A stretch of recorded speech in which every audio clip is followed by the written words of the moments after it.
যে এটা হচ্ছে 14 মাইল বলে নোটিশ দেওয়া আছে মহাদেবপুর উপজেলাধীন উত্তরগ্রাম ইউপি পূর্বপাড়া মাদ্রাসা মোল্লাকুড়ি হাট দুই বন্ধু কিভাবে যাচ্ছে।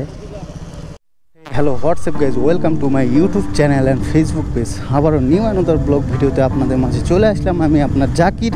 তো বের হয়ে পড়েছি সকালবেলা, আজকে ফ্রাইডে, সুন্দর একটা দিনের শুরুতে এবং সুন্দরভাবে বের হয়ে পড়েছি। আশা করি সবারই এই দিনটা সুন্দরভাবে কাটবে।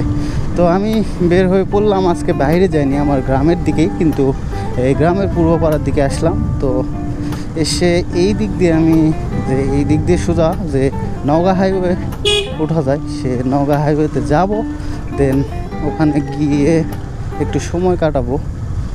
তো এই যে বাবা চাকা স্কিপ করতেছে। আর এখানে যে একটা মেলা হয় আমাদের এখানে প্রতি বাৎসরিক, যে হিন্দুদের একটা ধর্মীয় মেলা ওখানে হয়, যে এটাকে বলা হয় জয়রামের মেলা এবং লক্ষ্মী পূজা দুটাই বলা হয়। আর বিশেষ করে গ্রামের মানুষজন জানে এটা জয়রামের মেলা, কিন্তু এটা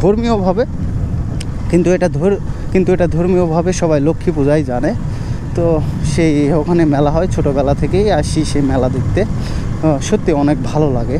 তো যদিও বা আমি ইসলাম ধর্মের ওইভাবে আসা ঠিক না, তবে ছোটোবেলা থেকে একটা মেলা তো ইমোশন, বুঝেন নাই?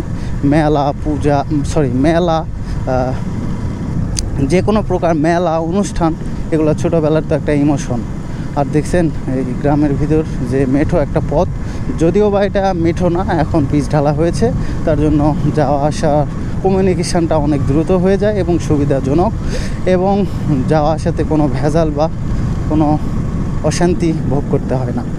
তো এই যে সামনে একটা বট গাছ। তো এটা হচ্ছে 14 মাইল বলে, যে এই যে 14 মাইলে এটা হচ্ছে প্রতীক। 14 মাইলের যে প্রতীক সেটা হচ্ছে এই বট গাছ। এই বট গাছের অনেক বয়স, ছোটোবেলা থেকে দেখতেছি এটা বট গাছ, এই বট গাছের অনেক বয়স। আর এই যে দেখছেন বাসের ভিতর থেকে দেখতেছে, তো এরকমই হয় যে এটা হচ্ছে ছোটোবেলা থেকে দেখতেছি এটা বট গাছ। আর সামনে এখানে একটা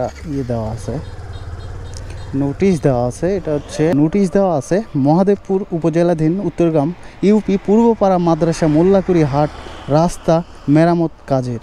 তো আচ্ছা, এটা হচ্ছে রাস্তা মেরামত কাজেরই একটা নোটিশ, যদিও বা বট গাছ, এই রাস্তায় বসে থাকার যে দুইটা স্পেস, এটা দেখে সত্যি খুবই ছোটোবেলার কথা মনে পড়ে যায়।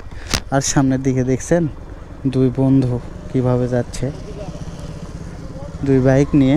তো এটা হচ্ছে আমাদের মহাদেবপুর টু নওগাঁ হাইওয়ে।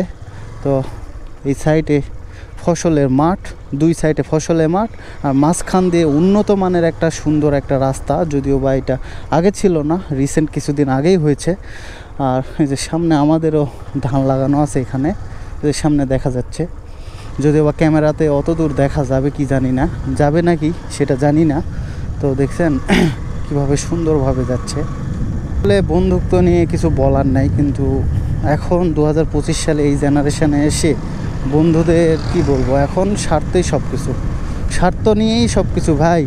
স্বার্থ ছাড়া কোনো বন্ধু নাই, স্বার্থ ছাড়া কোনো আপনজন নাই। একসময় কি বলবো, স্বার্থ ছাড়া নিজের ভাই থেকে ধরে নিজের ফ্যামিলির আপনজনও অনেক সময় স্বার্থের জন্য, টাকার জন্য অনেক সম্পর্ক নষ্ট হয়ে যেতে দেখেছি আমার নিজের চোখেই।